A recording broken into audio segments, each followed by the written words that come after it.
you can't get a six-pack without the sit-ups. Now, I'm not sure that's not something that we talk about. I think that's probably quite a well-known concept. You know, to make a difference, you've actually got to do stuff. You know, quick wins, hacks, how to do stuff super quick. This is stuff that's invented by people who are good at marketing, and not necessarily people who are good at personal development. So I think we just want to be more honest about the fact that if we want to make a difference, if we want to get results, we have to put the hard yards in. You're listening to the Sales Today podcast, and I'm your host, Fred Copestake. On this podcast, we explore how sales professionals can develop a modern approach to winning business, the application of virtual selling techniques, how to create meaningful business relationships, and much more. Why not take our free collaborative selling scorecard to see how your sales approach suits today's environment? You'll find a link in the show notes. And welcome to this episode of the Sales Today podcast, which is another one that I'm doing solo. I say solo, I do feel as though there's somebody else here with me, because the reason I'm doing this is that I've been asked by my friends at My Sales Coach to give some input to a blog that they're writing.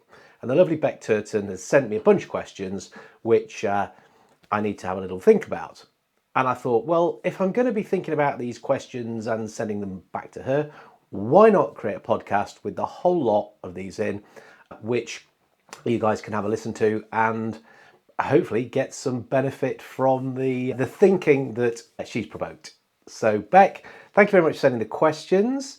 Let's get stuck straight in. So first question is, when you start working with a new sales team, what are the first signals you look to understand what's actually going on with their performance? So first thing I'd say is that a kind of obvious answer as to why people are going to be training is that they want to improve close rates, they want to make more sales.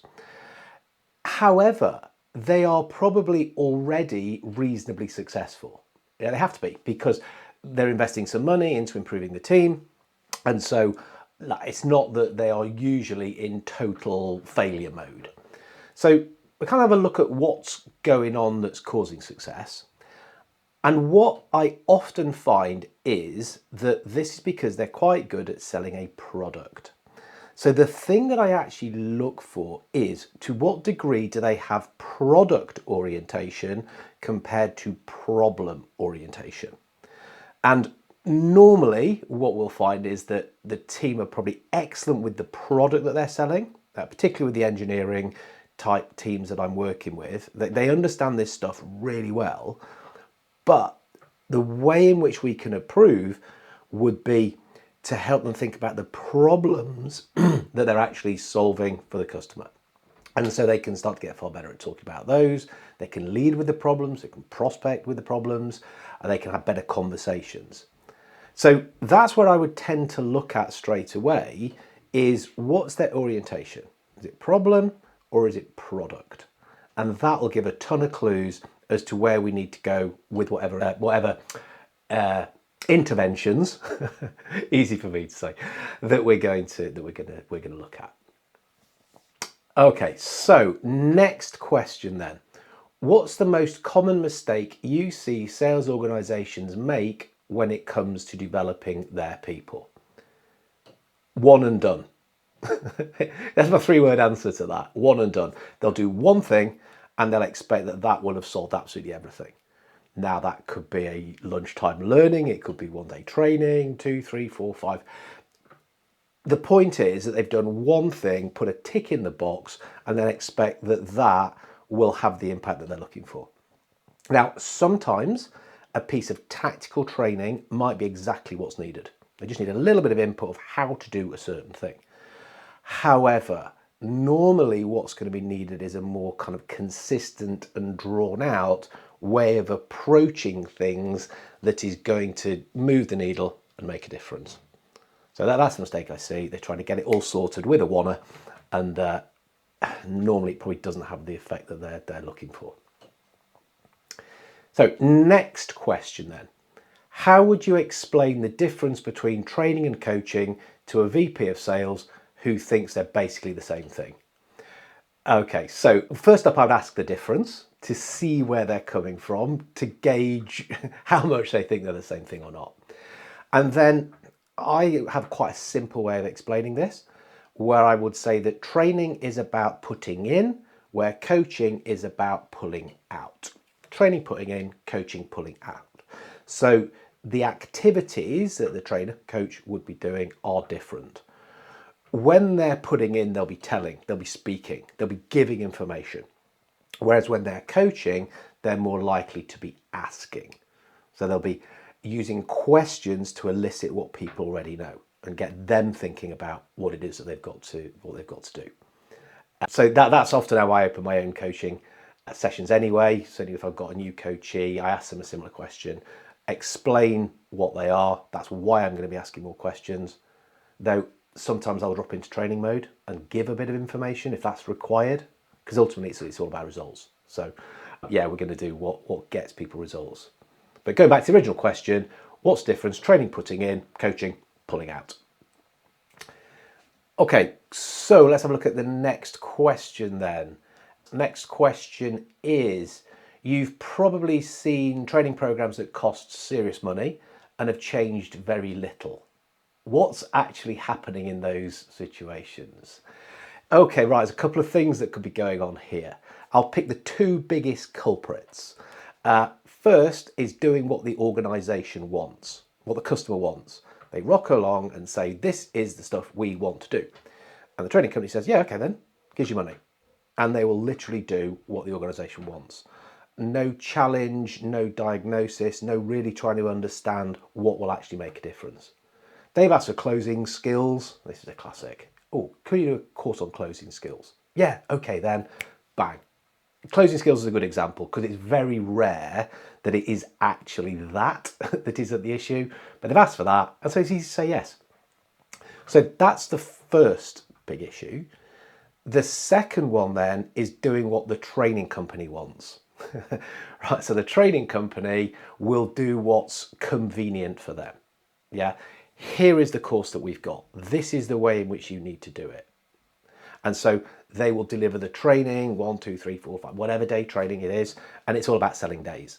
Yeah, can we charge days for research? Can we charge days for design? Can we charge days for design? Days, days, days. That's how the thinking goes, which isn't most effective. So we're dancing to the tune of the training company. It's for that convenience. So that is something different to when somebody has a packaged product. So they've done the understanding of this is typically what you will need to cover. But I do this myself in the Collaborative Selling Accelerator. These are the things that most people will need to do. And by understanding that where are you at, yeah, that is the right solution for you. That's different to just, hey, look, we're going to do what I want to do. So yeah, they're the two biggies. The other thing, I guess, would be that the training, it isn't aligned to real life. It is too theoretical. It all sounds very clever. Maybe the research behind it is super intelligent, but it's not actually got any basis in what people are really doing. Or that, yeah, it's all theory and people love it and they learn new things, and a neuroscientist told me that this has the same effect on the brain as sugar. But you're not actually getting people to take something away and do it. Do it, real life, real customer, real opportunity, real sale, driving a real result. When you're doing that, actually, it almost doesn't matter what the training costs. Okay, that's a bit flippant, but you look at the cost of the training, but thought, well, what are the results we're going to get from it? And as long as we can see a return on investment on that, well, hey, look, it should be a no-brainer. So yeah, I said I'd give 2, I gave 3. Yeah, doing what the organisation wants, doing what the training company wants, and then just not aligning stuff and driving activity in real life. Okay, next one then. Can you walk me through a training conversation you've had? Just how it actually went, what you asked, what the rep said, how it moved. Yeah, okay, I'm actually going to go back a little bit to what I was saying before about the difference between training and coaching, because a very typical conversation I have is the very first one when somebody is coming on as a new coachee, new client.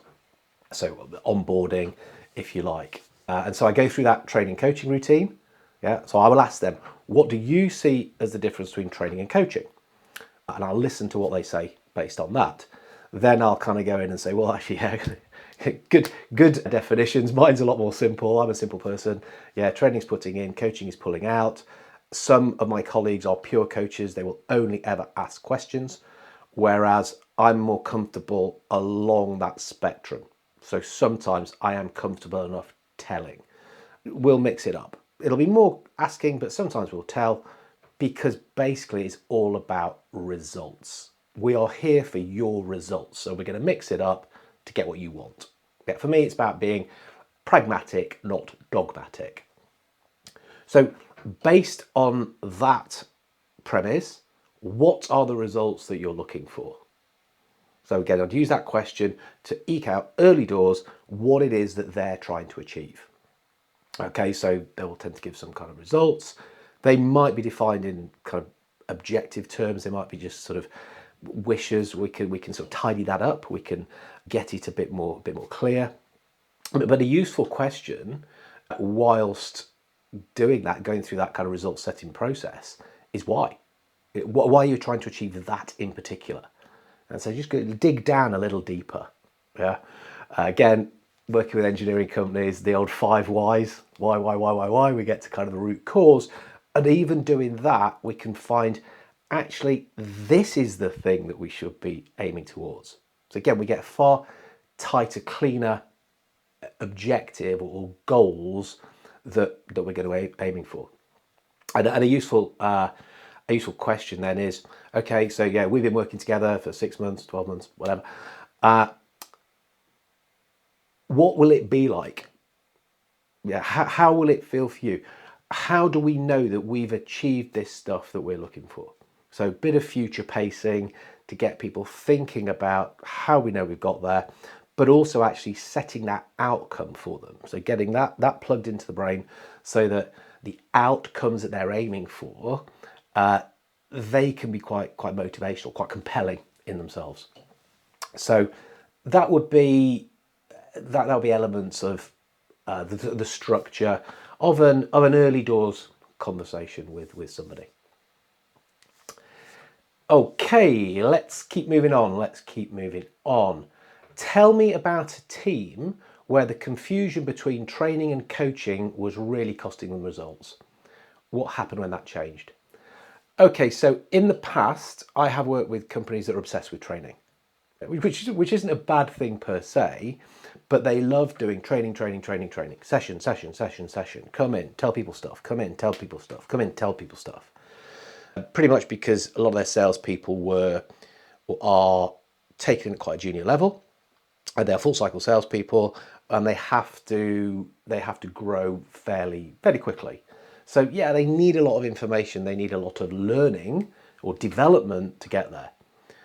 And that was tell them. You know, sit on a course. Look, always better than nothing. However, when that started to change, and I've alluded to some of this stuff already, it's about aligning it with real life.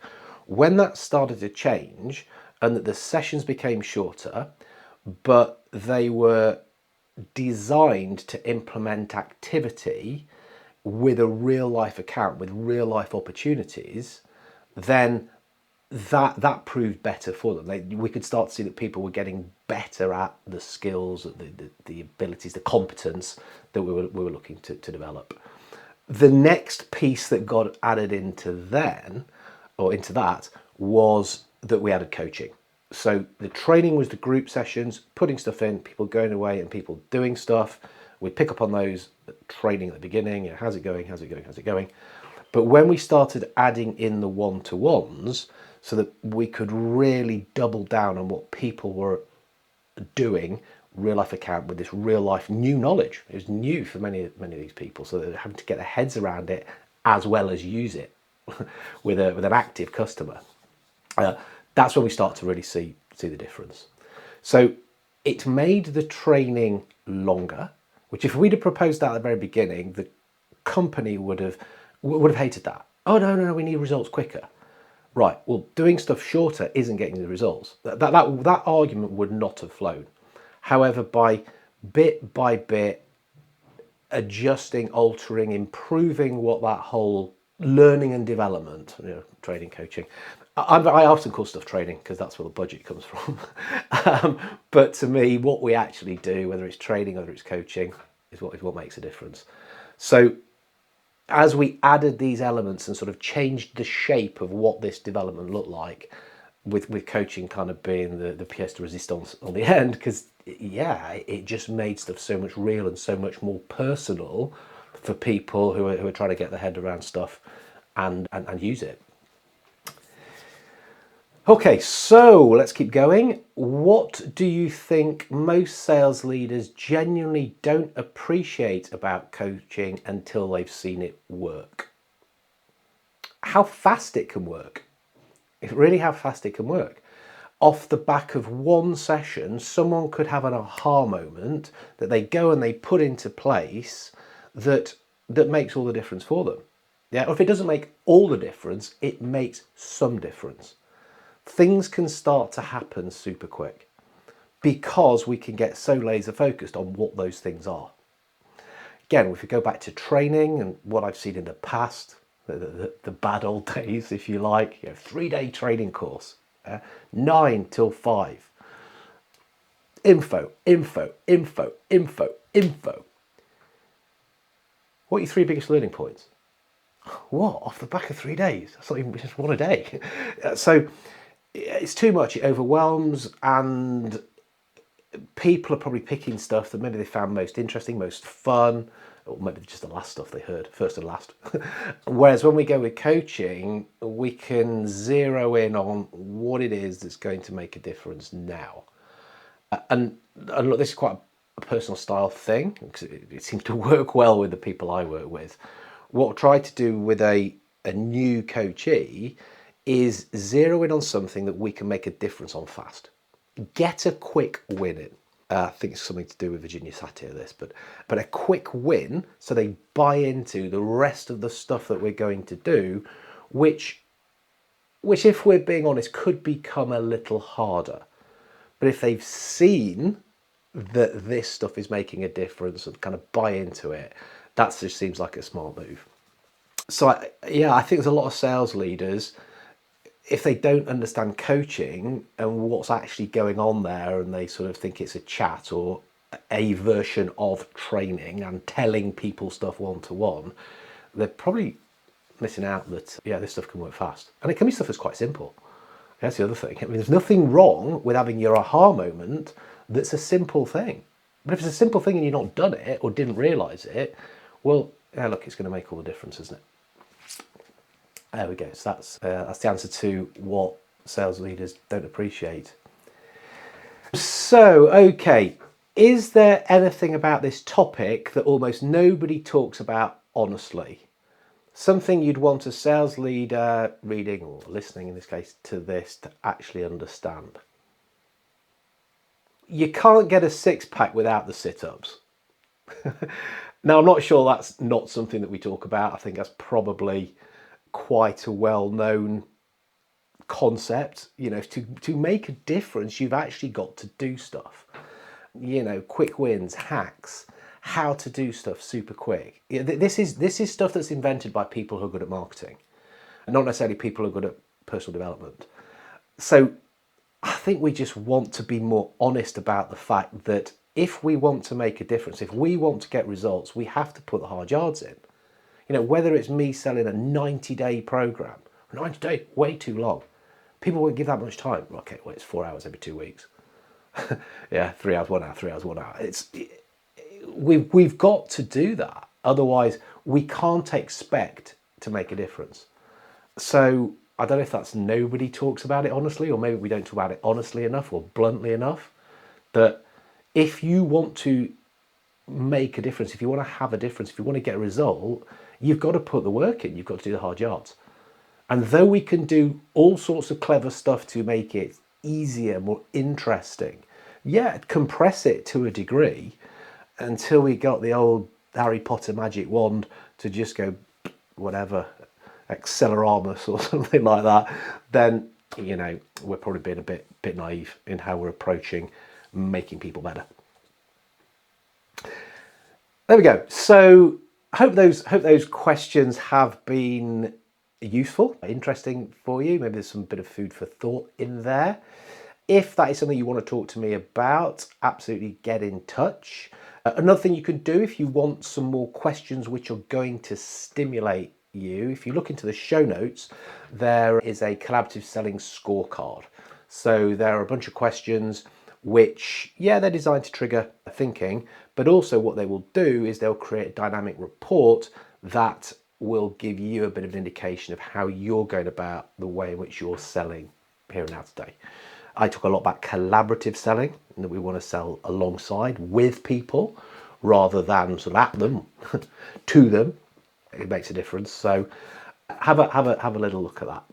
But certainly, yeah, you're going to give me some feedback if you listen to this and it's something that you've taken something from. I'd love to hear from you. Thank you for listening to the Sales Today podcast with me, your host, Fred Copestake. I hope you've enjoyed what you heard today. If you did, please get in touch and hit subscribe. And remember, you can take the collaborative selling scorecard for free to check out how your sales approach works in today's environment. You'll find it in the show notes.